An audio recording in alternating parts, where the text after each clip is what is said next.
Why do you need this? Maybe some of you don't know what is this, so I will explain.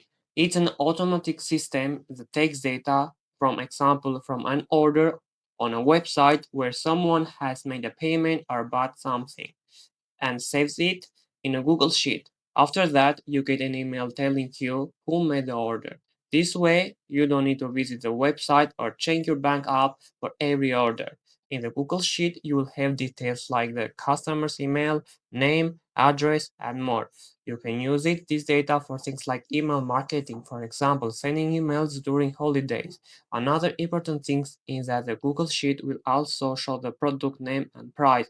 You can easily add up the prices to see how much you earn in a day, month, or year, however you want. It's simple but very useful tool, especially for people who use a WooCommerce WordPress website.